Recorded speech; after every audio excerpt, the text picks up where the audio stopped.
الحمد لله وكفى والصلاة والسلام على سيدنا ونبينا ومولانا محمد المصطفى أما بعد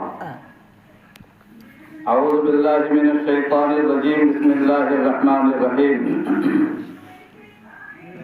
وما أنفقتم من شيء فهو يخلفه والله خير الرازقين صدق الله العظيم. محترم بزرگوں اور بھائیوں، تو آپ جانتے ہیں کہ یہ عیدگاہ کی مناسبت سے ہم لوگ جمع ہوئے ہیں. ایک زمانے تک ہم آپ حضرات کے ساتھ یہ بات کرتے رہے کہ عیدگاہ نہیں ہے، عیدگاہ نہیں ہے، عیدگاہ نہیں ہے. آخرکار اللہ نے عیدگاہ عطا فرما. اب عیدگاہ تو زمین عطا ہو گئی ہے، لیکن زمین بننی ہے، زمین پر تعمیر کا کام ہونا ہے. جو بڑا کام ہے، جو اس ہمارے گاؤں کی عزت کا بھی سوال ہے اور ملت اسلامیہ کی آبرو کا بھی سوال ہے. اللہ تعالیٰ کا یہ اعلان قرآن کریم کی جو آیت میں نے پڑھی ہے کہ جو تم خرچ کرو گے اللہ تعالیٰ وہ اپنے ذمے نہیں رکھتے ہیں بلکہ تمہیں واپس لوٹا دیتے ہیں. وَمَا أَنفَقْتُم مِّن شَيْءٍ فَهُوَ يُخْلِفُهُ. جو بھی تم خرچ کرو گے اللہ تعالیٰ اپنے پاس نہیں رکھتے ہیں، وہ اسے لوٹا دیتے ہیں. اور اللہ تعالیٰ روزی دینے والا. خرچ کرنے میں سب سے بڑا پرابلم یہی ہوتا ہے کہ بھئی ہم پیسہ دے دیں گے تو کھائیں گے کیا؟ راشن ہم نے 1 مہینے کا دے دیا چندے میں، اب اس مہینے میں کھائیں گے کیا؟ اتنا پیسہ، اتنی تنخواہ ہماری ہے، ہم نے 1000 2000 10,000 دے دیا 1 مہینے کی تنخواہ عیدگاہ کے لیے یا اللہ کے راستے میں، تو کھائیں گے کیا؟ اسی سوال کا جواب اللہ نے دیا کہ وَمَا أَنفَقْتُم مِّن شَيْءٍ فَهُوَ يُخْلِفُهُ. جو تم خرچ کرتے ہو وہ تمہیں اللہ تعالیٰ واپس لوٹانے والے ہیں. اور جہاں تک سوال ہے روزی روٹی کا، اللہ خیر الرازقین ہے، اللہ روزی دینے والے ہیں. کوئی آدمی یہ نہ سمجھے کہ اللہ کے راستے میں خرچ کر کے کوئی غریب ہو جائے گا اور اللہ کے راستے میں خرچ نہ کر کے امیر ہو جائے گا. اللہ کے راستے میں خرچ کرنے والا امیر ہوتا ہے اور اللہ کے راستے میں خرچ سے بچنے والا غریب ہو جاتا ہے.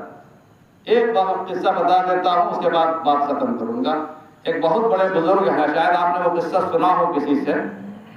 حضرت مولانا مسیح اللہ خان جلال آبادی رحمۃ اللہ علیہ. میری زیارت میں نے ان کی ہے، آپ نے بھی کی ہوگی. بہت بڑے اکابر اولیاء اللہ میں تھے. جب ہم لوگ دیوبند میں پڑھتے تھے تو اس زمانے میں اس علاقے کے، اس خطے میں سب سے بڑے ولی کی حیثیت سے ان کی پہچان تھی. حضرت تھانوی رحمۃ اللہ علیہ کے خلیفہ تھے. ہم لوگ جاتے تھے ہفتے میں، مہینے میں ان کے مجلس میں حاضر ہوتے تھے. تو حضرت مولانا مسیح اللہ جلال آبادی رحمۃ اللہ علیہ کے مواعظ میں ان کے جو وعظ ہوتے تھے، جمعہ بعد میں کیا لوگوں نے، تو وہ یہ قصہ سناتے تھے. وہ قصہ میں آپ کو بتاتا ہوں. ایک بزرگ کا سنایا ہوا قصہ. ایک آدمی کے گھر پر ایک سائل آیا مانگنے کے لیے. بیوی نے کہا کہ دے دیجیے، مگر شوہر ذرا متکبر تھا اور لالچی تھا. اس نے کہا کہ ارے ایسے بہت آتے ہیں مانگنے والے، جاؤ. یعنی وہ سخت جواب دے کر اس کو رخصت کر دیا. وہ چلا گیا. اللہ تعالیٰ دیکھیے، معذرت کرنے والے کو تو اللہ معاف کر دیتے ہیں، اکڑنے والے کو معاف نہیں کرتے. چاہے دولت پہ اکڑیے، طاقت پہ اکڑیے، کسی بھی چیز پہ اکڑیے، اکڑنے والے کو جب تک اللہ ذلیل نہیں کرتے اس کی موت نہیں آتی.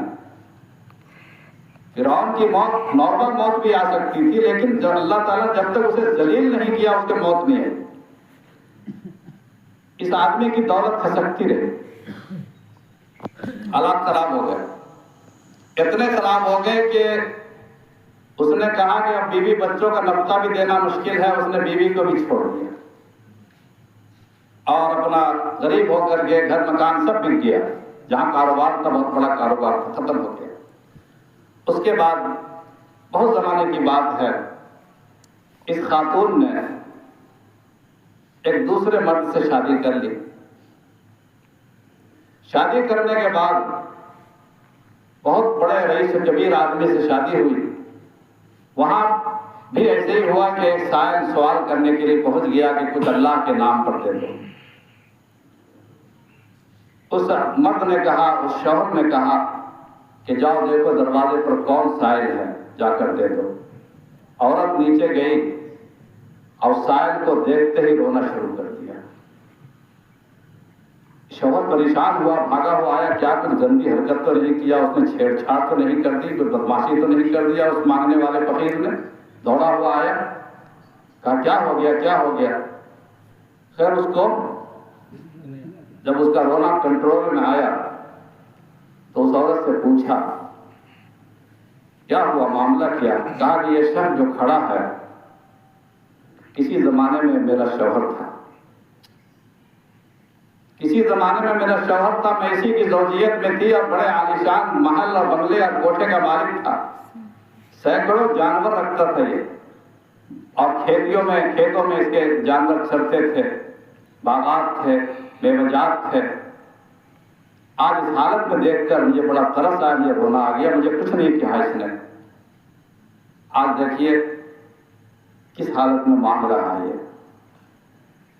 تو اس گھر والے نے جو ابھی شوہر، اس کا کرنٹ شوہر جو تھا، کرنٹ شوہر، ریزلٹ شوہر، جو موجودہ شوہر تھا، اس نے کہا کہ بیگم تمہیں پتا ہے کہ ایسا کیوں ہوا؟ کہا کہ ہاں مجھے پتا۔ کہا کہ یہ ایک سائل اس کے پاس آیا تھا مانگنے کے لیے اللہ کے نام پر، اس نے اسے اکڑ سے جواب دیا کہ جاؤ جاؤ، کتنے آتے ہیں مانگنے والے، کتنے کو دیں گے؟ کہا کہ اسی دن سے اس کے حالات خراب۔ تو اس پر پھر اس شوہر نے کہا کہ تمہیں پتا ہے وہ سائل کون تھا؟ اس دن جو مانگنے کے لیے گیا تھا وہ تمہیں پتا ہے وہ کون تھا؟ وہ میں ہی تھا۔ اس دن جو تمہارے شوہر سے مانگنے کے لیے میں سائل بن کر گیا تھا وہ میں تھا، اور مجھے جھڑک کر اس نے جواب دیا تھا۔ اللہ تعالیٰ نے پھر میرے حالات اچھے کیے، اور اچھے ہونے کے بعد دیکھیے آج اس حالت میں ہو کہ تم اس کی زوجیت سے نکل کر میری زوجیت میں تم آ چکے۔ اللہ کے راستے میں خرچ کرنے والا کبھی غریب نہیں ہوتا ہے۔ اما السائل فلا تنہر۔ حضور اکرم علیہ الصلوۃ والسلام جب عظمت کی بلندیوں پر پہنچ گئے تھے، جب آسمان اور زمین کی سیر انہوں نے کر لی تھی، جنت و جہنم کو اپنی آنکھوں سے مشاہدہ کر لیا تھا، اور پورا عرب آپ کے زیر نگیں آ چکا تھا، اللہ کے نبی صلی اللہ علیہ وسلم کو اللہ تعالیٰ نے یاد دلایا کہ وَلَلْآخِرَةُ خَيْرٌ لَكَ مِنَ الْأُولَىٰ۔ پچھلی زندگی کو یاد کیجئے اور آج کی زندگی کو یاد کیجئے، آج کی زندگی بعد والی زندگی آپ کی پچھلی زندگی سے بہتر ہے۔ ان حالات میں جب انسان کے حالات اچھے ہو جائیں، جب جھوپڑوں کی بستی تھی یہ منورہ شریف، جھوپڑے، مجھے یاد ہے میں غازی پور ایک بارات میں گیا تھا، ہمارے انہوں نے کہا تھا کہ 20 سال پہلے میں گیا تھا اس گاؤں میں منورہ، اور 20 سال کے بعد گیا تب بھی وہ گاؤں جھوپڑی کا جھوپڑی ہی ہے۔ یہ حال تھا اس گاؤں کا، جھوپڑ پٹیوں کا گاؤں تھا، سڑکیں نہیں تھی، کچھ بھی نہیں تھا، مگر اللہ تعالیٰ نے اس زمانے کے لوگوں میں جو اخلاق اور عظمت اور شرافت عطا فرمائی تھی، ان کی دعاؤں کا فیض ہے کہ آج بدلا ہوا سب کچھ، ان کی دعاؤں، ان کی قربانیوں کا فیض ہے۔ بعد کی نسلیں اپنے بزرگوں کی قربانیوں کا پھل کھاتی ہیں، اگر ہم نے اس قربانیوں کو، ان روایتوں کو، سلسلے کو جاری نہیں رکھا، اللہ تعالیٰ یہ سب چھین لیں گے۔ اللہ نہ کرے، اللہ نہ کرے۔ کبھی انسان غریب نہیں ہوتا۔ اللہ تعالیٰ فرماتا ہے وَلَلْآخِرَةُ خَيْرٌ لَكَ مِنَ الْأُولَىٰ۔ بعد کی زندگی تمہاری جب پہلی زندگی سے بہتر ہو جائے تو نبی کو مخاطب ہے، نبی کے ذریعے سے ساری انسانیت مخاطب ہے۔ اللہ تعالیٰ فرماتا ہے وَأَمَّا الْيَتِيمَ فَلَا تَقْهَرْ۔ اے نبی کو یتیم آ جائے اسے جھڑکیے نہیں۔ وَأَمَّا السَّائِلَ فَلَا تَنْهَرْ۔ کسی مانگنے والے کو ڈانٹیے نہیں۔ وَأَمَّا بِنِعْمَةِ رَبِّكَ فَحَدِّثْ۔ جب اللہ نے نعمت دیا اس کا شکریانہ ادا کیجیے، یہ نہ کیجیے کہ میرے پاس کچھ نہیں۔ دینے والا کبھی مالدار غریب نہیں ہوتا ہے، اور لینے والا کبھی بھی امیر نہیں ہوتا۔ اب میرا تجربہ ہے 30 سال کا، تجربہ یہ ہے کہ بہتی نہر میں کبھی پانی سوکھتا نہیں ہے، اور بہتے دریا کا پانی کبھی گھٹتا نہیں ہے۔ جس دریا کا منہ بند کر دیجئے، روک لیجئے پانی کو، پانی سوکھ جائے، پانی ختم ہو جائے گا۔ ایسا ہے کہ نہیں؟ دریا کو روک لیجئے، نہر کو روک دیجئے، پانی سوکھ جائے گا۔ دریا بہتی رہے تو بظاہر لگتا ہے کہ پانی تو سب ختم ہو جائے گا، بہہ جائے گا، لیکن پانی جہاں بہہ رہا وہاں پیچھے سے آ رہا، کبھی بھی پیسہ کو روک کے نہیں رکھیے. جو لوگ پیسہ کو روکتے ہیں اپنے جیب میں, اپنے بینکوں میں, اپنے گھروں میں, اپنے دل کے اندر, ان کا پیسہ ختم ہو جاتا ہے آج نہ کل. اللہ تعالیٰ ہم سب کو توفیق عطا فرمائے. انشاءاللہ ہم لوگ عیدگاہ کو بنائیں گے اور ہم منوربہ کی شان کے مطابق بنائیں گے. کریں کہ اللہ تعالیٰ ہمارے ارادوں کو مکمل کرے اور ہمارے سارے مسائل اور مشکلات کو اللہ آسان کرے اور کہنے سے زیادہ اور سننے سے زیادہ عمل کی توفیق عطا فرمائے. وآخر دعوانا الحمدللہ رب العالمین.